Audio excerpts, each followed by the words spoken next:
پوری دنیا میں لیفٹ اور لبرلز جو ہیں وہ دو الگ الگ جماعتیں ہیں، اور ان کا آپس میں بڑا پھڈا رہتا ہے، ان کا آپس میں بڑا انٹلیکچولی اور آئیڈیولوجی بڑا ڈفرینٹ آئیڈیولوجی ہے۔ پاکستان کے اندر سیکولرزم، لیفٹ، لبرلزم، ایون کہ ایتھیزم، یہ سب کچھ ایک نا چوچو کا مربع سا بنا ہوا ہے، اس کی وجہ کیا ہے؟ اس کی وجہ ہے کہ اصل جو ایشو ہے وہ اینٹی اسلامک تھاٹ ہے۔ جن لوگوں نے اسلام کو پڑھا نہیں ہے they somehow were indoctrinated کہ اسلام آؤٹ آف ڈیٹ ہو چکا ہے، اور اب ہم نے جس کو مارکس اچھا لگا اس نے اس کو پکڑ لیا، جس کو کوئی لبرل اچھا لگا اس نے اس کو پکڑ لیا، یہ دیکھے بغیر کہ ان کے پریکٹیکل آؤٹ کمز کیا ہیں۔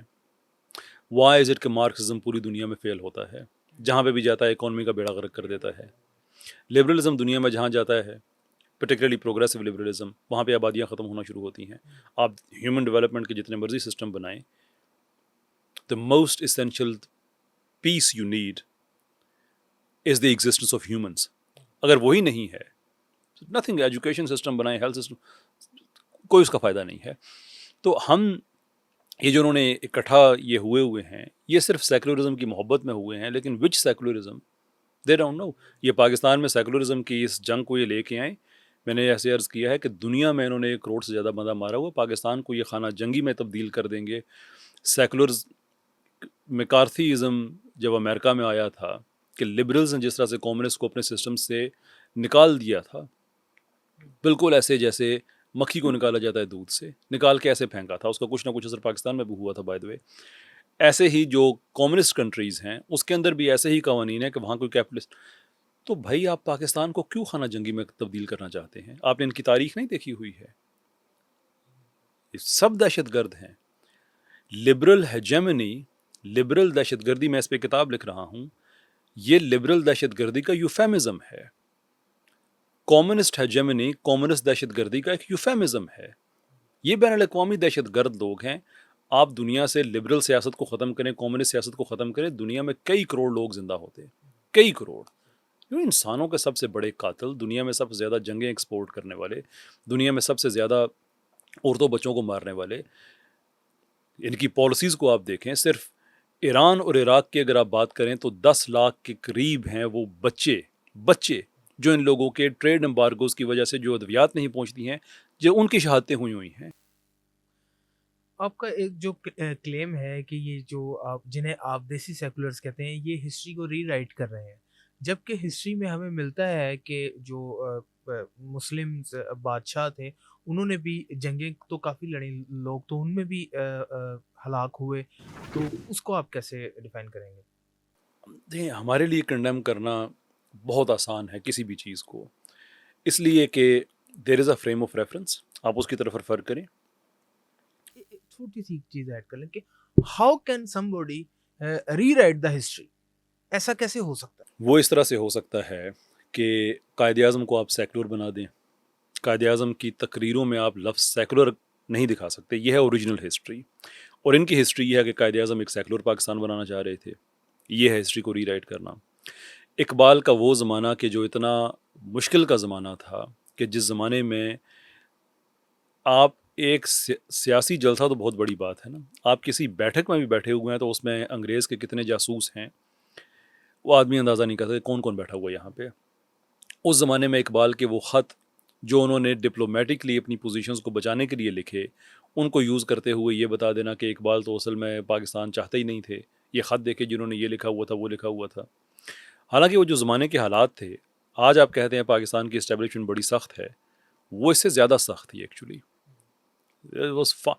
تو آج اگر آپ کہتے ہیں کہ ہمیں بڑی کیئرفل طریقے سے باتیں کرنا پڑتی ہیں، تو آپ ہائنڈ سائٹ کا بینیفٹ تو آپ کے پاس ہے، تو آپ اس کو بینیفٹ کو استعمال کرتے ہوئے آپ نے تاریخ ہی ری رائٹ کرنا شروع کر دی۔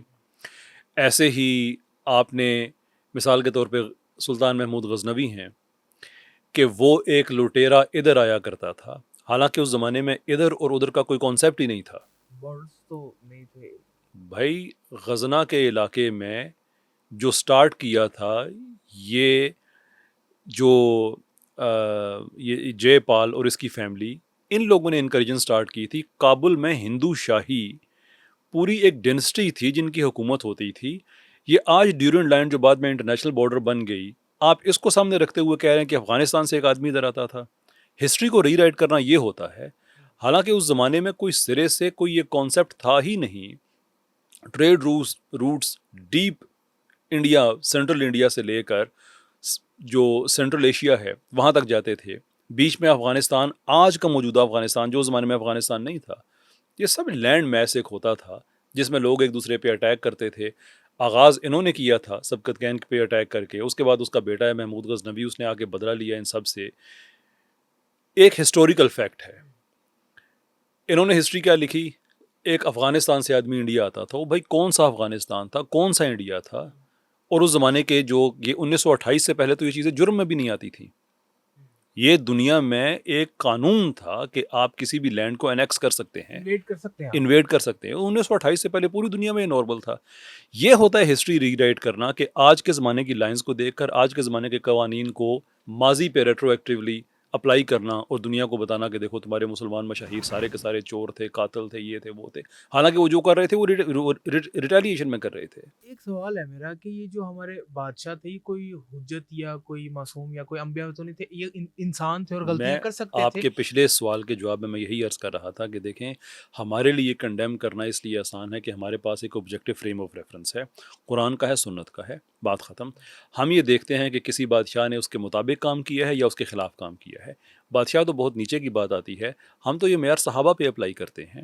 جناب رسالت مآب صلی اللہ علیہ وسلم نے بھی صحابہ کے کاموں سے خود کو دور کر لیا کہ میں اس چیز میں بری ذمہ ہوں، یہ وہ تم نے غلطیاں کام کر کیا سکتے تھا. ہیں. بالکل. وہ صحابی جنہوں نے ایک آدمی کو جنگ کے دوران قتل کر دیا جس نے کلمہ پڑھ لیا تھا، جناب رسالت مآب صلی اللہ علیہ وسلم کتنی دیر یہ کہتے رہے جب اس نے آ کے یہ کہا کہ اس نے موت کے خوف سے پڑھا تھا. ان کو تم نے دل چیر کے دیکھا تھا. مفہوم ہے ان کی بات کا. یہ کتنی دیر یہ بات کہتے رہے کہ ہم تو دنیا کا کوئی آدمی ہے اس پہ ہم دیکھتے ہیں کہ اسلام کیا کہتا ہے. اگر یہ اس کے حق میں ہے، اس کے اکارڈنگ میں ہوا ہے، ٹھیک ہے، نہیں تو پھر نہیں.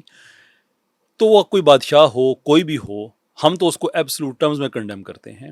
سوال سیکولر سے ہے کہ آپ کا تو کوئی مقدس ڈاکومنٹ ہے نہیں.